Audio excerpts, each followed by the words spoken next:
Assalamualaikum warahmatullahi wabarakatuh. Berjumpa lagi di kanal YouTube Pak Handoko. Di dalam video ini saya akan membahas contoh soal P3K Tenaga Kesehatan tahun 2023. Semoga teman-teman yang sedang mengikuti P3K Tenaga Kesehatan di tahun 2023 ini mendapatkan manfaat dari video ini ya. Oke, tanpa berlama-lama lagi kita langsung saja menuju soal yang pertama.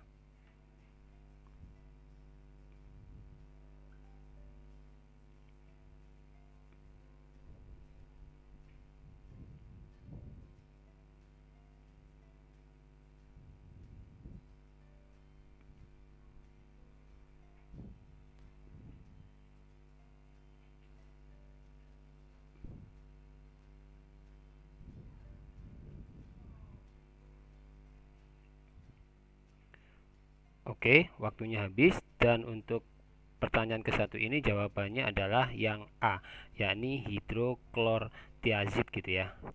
Nah, jadi total kolesterol yang tinggi sekitar 250 mg per desiliter dapat menjadi efek samping dari penggunaan obat hipertensi tertentu. Hidroklortiazid adalah diuretik yang sering digunakan untuk mengobati hipertensi. Salah satu efek samping yang mungkin dari hidroklortiazid adalah peningkatan kadar kolesterol dalam darah. Ini terjadi karena diuretik tersebut dapat mengganggu metabolisme lemak dalam tubuh. Oleh karena itu, dalam kasus pasien ini, hidroklortiazid dapat menyebabkan peningkatan total kolesterol gitu ya. Jadi pilihan B, C, D, dan E adalah obat hipertensi yang lainnya, tetapi tidak dikenal sebagai penyebab peningkatan total kolesterol yang signifikan. Jadi jawaban A adalah yang paling tepat dalam konteks pertanyaan ini gitu ya. Oke, kita lanjut ke pertanyaan yang kedua.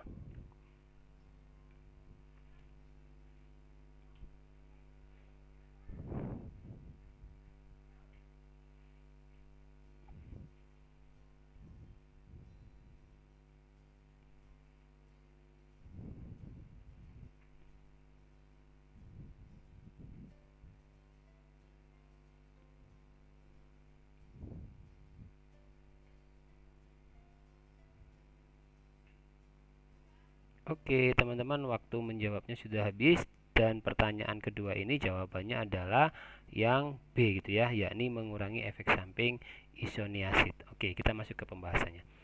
RHEZ adalah singkatan dari rifampicin R gitu ya. Kemudian isoniazid untuk H-nya, kemudian ada etambutol E dan pisarisanimid Z gitu ya, yaitu obat-obat yang digunakan dalam pengobatan tuberkulosis atau TB. Isoniazid adalah salah satu obat utama dalam pengobatan TB. Namun isoniazid dapat memiliki efek samping yakni neurotoksik, terutama pada sistem saraf pusat yang dapat menyebabkan berbagai gangguan neurologi seperti neuropati perifer. Pemberian vitamin B6 pyridoxine seringkali digunakan bersama dengan isoniazid dalam pengobatan tuberkulosis. Nah, vitamin B6 membantu mengurangi efek samping isoniazid, terutama dalam mengurangi resiko neuropati perifer yang disebabkan oleh isoniazid. Jadi pilihan A, C, dan D dan E tidak berkaitan langsung dengan pengurangan efek samping isoniazid. Jadi jawaban yang tepat adalah yang B gitu ya dalam konteks pertanyaan tersebut. Oke, kita lanjut ke pertanyaan yang ketiga.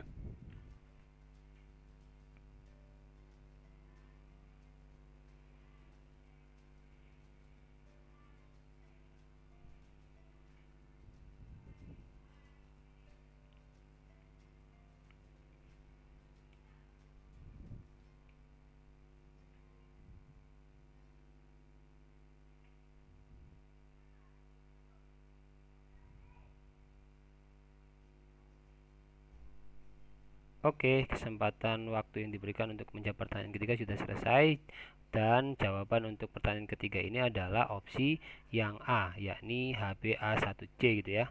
Jadi pasien ini itu memiliki riwayat diabetes mellitus atau DM selama 6 bulan. Dan metformin adalah salah satu obat yang umum digunakan untuk mengobati diabetes tipe 2. Untuk mengevaluasi efektivitas pengobatan diabetes, HbA1c atau hemoglobin A1c adalah tes yang sangat relevan gitu ya. Kenapa? Karena HbA1c mengukur kadar glukosa darah rata-rata selama sekitar 2-3 bulan terakhir. Ini memberikan gambaran tentang pengendalian gula darah pasien selama jangka waktu tersebut. Hasil HbA1c yang lebih rendah menunjukkan pengendalian gula darah yang lebih baik.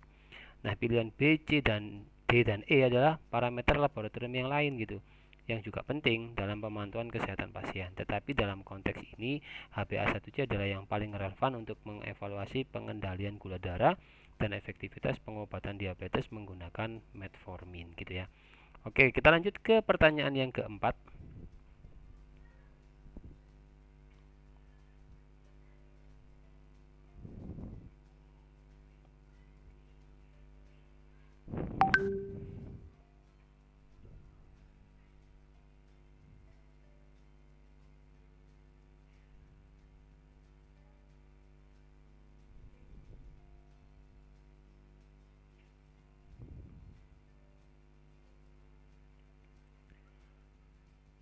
Oke, waktu untuk menjawabnya sudah habis. Jawaban untuk pertanyaan keempat ini adalah opsi yang C, yakni Ambroxol gitu ya. Nah, Community Acquired Pneumonia atau CAP adalah infeksi paru-paru yang biasanya disebabkan oleh bakteri.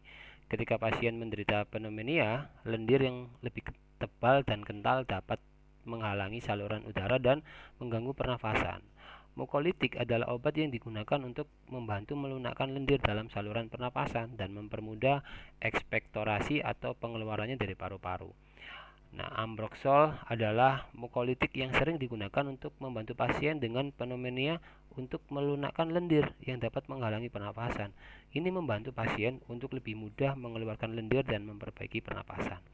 Nah, jadi pilihan A, B, D, dan E adalah obat-obatan yang lain, tetapi Ambroxol, yakni pilihan yang C, adalah mukolitik yang paling relevan dalam konteks pengobatan pasien dengan CAP untuk membantu mengatasi lendir yang tebal dalam saluran pernapasan. Oke ya, kita lanjut ke pertanyaan yang kelima.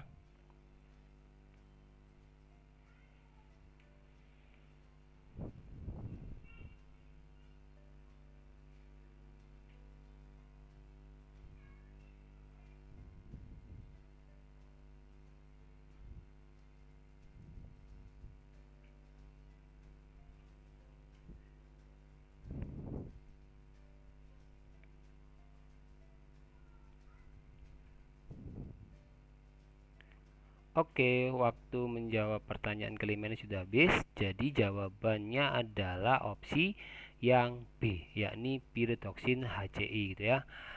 Jadi nausea atau mual adalah gejala umum selama kehamilan, terutama selama trimester pertama yang sering dikenal sebagai morning sickness.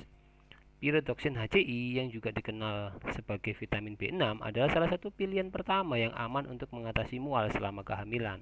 Ini sering direkomendasikan sebagai obat yang aman untuk mengurangi mual selama kehamilan.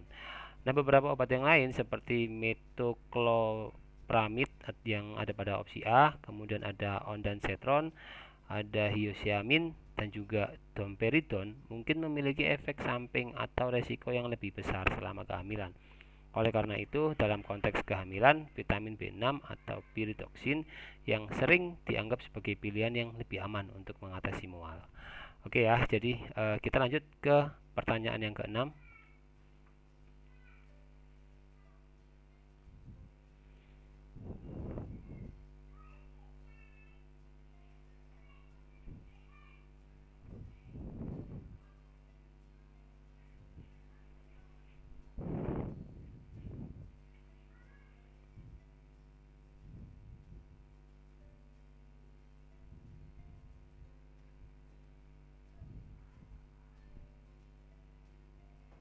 Oke, waktu menjawab pertanyaan ke-6 sudah habis.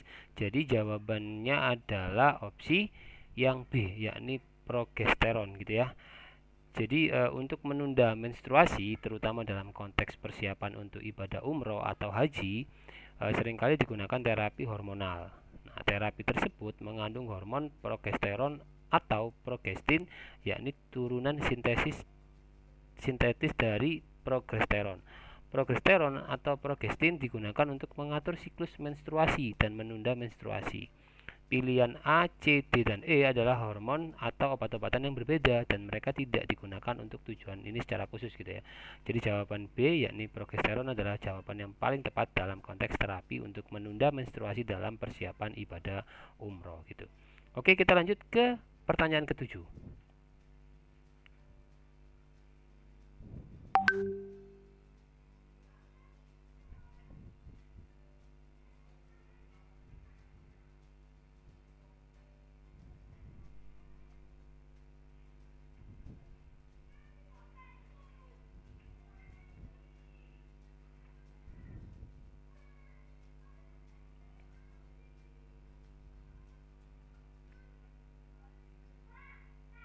Oke, waktu menjawab pertanyaan ke-7 sudah habis.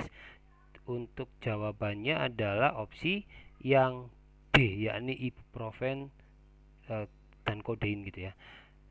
Jadi pasien mengalami nyeri perut yang cukup intens dan dokter mengklasifikasikannya sebagai nyeri nociceptor skala 5. Ini menunjukkan bahwa pasien mengalami nyeri yang cukup tinggi.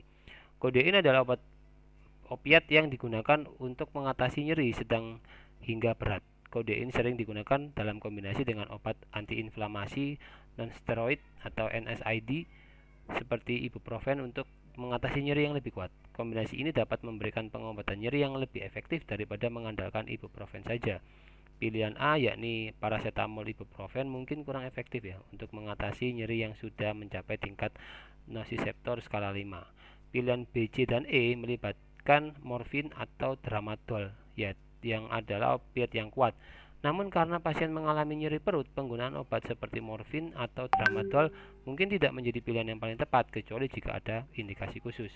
Jadi jawaban D adalah yang paling tepat dalam konteks mengatasi nyeri pasien yang sudah mencapai nociceptor skala 5 gitu. Oke, kita lanjut ke pertanyaan ke-8.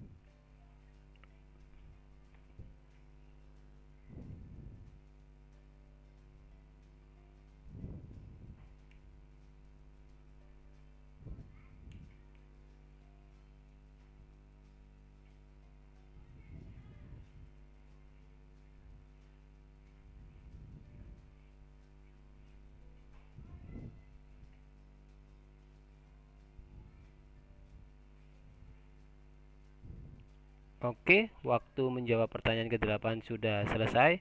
Jawaban untuk pertanyaan ke-8 ini adalah opsi yang E, yakni keluarga yang memerlukan tindak lanjut gitu ya. Nah, keluarga yang memerlukan tindak lanjut itu adalah keluarga yang memiliki anggota keluarga dengan kondisi yang kesehatannya itu memerlukan perhatian dan perawatan lebih lanjut. Nah, dalam kasus ini, Nenek Anita menderita osteoporosis yang merupakan kondisi kesehatan yang serius yang memerlukan pemantauan dan perawatan rutin. Nah, osteoporosis sendiri itu adalah penyakit yang ditandai dengan penurunan kepadatan tulang dan kerapuhan tulang. Ini dapat meningkatkan risiko fraktur tulang, terutama pada orang tua. Oleh karena itu, perawatan intensif diperlukan untuk mengelola dan meminimalkan risiko komplikasi yang terkait dengan osteoporosis. Perawatan keluarga dalam konteks ini mungkin mencakup pemantauan kesehatan Nenek Anita itu ya. Perencanaan diet yang kaya akan kalsium dan vitamin D untuk mendukung kesehatan tulang, serta berbagai tindakan pencegahan seperti menghindari jatuh atau cedera yang dapat memperburuk kondisi osteoporosis. Keluarga juga mungkin perlu terlibat dalam merencanakan dan mengkoordinasikan perawatan medis Nenek Anita, termasuk janji temu dengan dokter spesialis osteoporosis, pemantauan terapi obat-obatan, dan menjaga lingkungan yang aman di rumah. Tindak lanjut juga bisa mencakup edukasi keluarga tentang osteoporosis, gejala perburukan, dan cara merawat anggota keluarga yang menderita penyakit ini. Nah, dengan demikian, kategori keluarga yang memerlukan tindak lanjut mencerminkan situasi di mana keluarga perlu secara aktif terlibat dalam perawatan dan manajemen kesehatan anggota keluarganya yang memiliki kondisi medis tertentu seperti osteoporosis dalam kasus ini gitu ya. Itu adalah pembahasan yang ke-8. Nah, kita sudah sampai di ujung video ini teman-teman. Seperti biasanya saya memberikan satu pertanyaan yang nanti bisa kalian jawab gitu ya di kolom komentar. Silakan memberikan jawaban kalian di kolom komentar sehingga nanti bisa menjadi bahan diskusi kita dengan teman-teman yang lain gitu ya. Oke, sekali lagi saya ucapkan terima kasih untuk teman-teman semuanya yang sudah menonton video ini hingga akhir. Semoga kalian mendapatkan manfaat dari apa yang saya sampaikan di video ini. Akhir kata, wassalamualaikum warahmatullahi wabarakatuh.